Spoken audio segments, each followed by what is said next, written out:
ஆண்டவர் அபிஷேகம் பண்ணி அவரை ஒரு ராஜாவாக்குனாரு. ராஜாவாக்கும் போது எருசலேம்ல ஒரு மிகப்பெரிய போர் ஒன்று நடந்துட்டு இருக்கு. போர் சேவகர்கள் எல்லாரும் போர்ல போயிட்டு இருக்காங்க.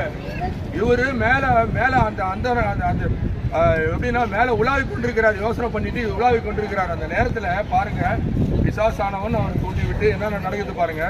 அவர் கண்கள்ல தூரத்துல ஒரு இளம் பெண் ஒன்று குளிக்கிறத அவர் பார்க்கிறாரு.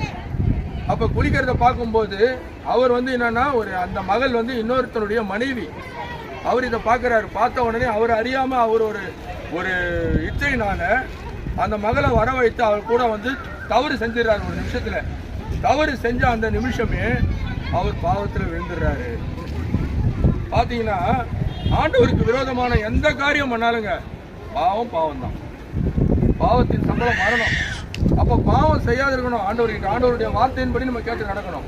இவர் அந்த ஒரு செகண்ட் பாவம் பண்ணதுனால பிற்காலத்துல கொஞ்ச காலத்துல அவங்களுக்கு பிறந்த அந்த அந்த கணவரை அவர் என்ன பண்ணிடுறாரு, அந்த மகளுடைய கணவரையும் சாகடிச்சுட்டு இவரே திருமணம் பண்ணிக்கிறாரு. அந்த பெண்ணையும் திருமணம் பண்ணிடுறாரு. திருமணம் பண்ணி வாழ்ந்து கொண்டிருக்கும் போது முதல் பிள்ளை தலைப்பிள்ளை பிறக்கிற நேரத்துல ஆண்டவர் சொல்லிடுறாரு, ஒரு தீர்க்கதரிசியை வச்சு இந்த பிள்ளை இறந்துருவான்னு சொல்றாரு. அப்ப என்ன நடக்குது, ஆண்டவருக்கு கொடுத்த தண்டனையை நீ வாங்கிதான் ஆகணும். ஆண்டவரே நான் மன்னிச்சிருங்க, ஆண்டவரே நான் தெரியாம தப்பு பண்ணிட்டேன், எனக்கு இவ்வளவு பெரிய தண்டனை கொடுக்காதீங்கன்றாரு. ஆனாலும் தப்பு தான்.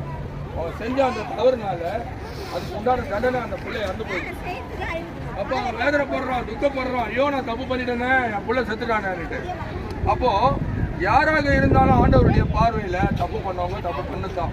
அதுக்கு உண்டான தண்டனை அவன் நீதிமானா இருந்தாலும் எப்பேற்பட்டவனா இருந்தாலும் சரி, தப்பு பண்ணிட்டா தப்பு தான். அதுக்கு உண்டான தண்டனை கண்டிப்பா நம்ம அனுபவிச்சுதான் ஆகணும்.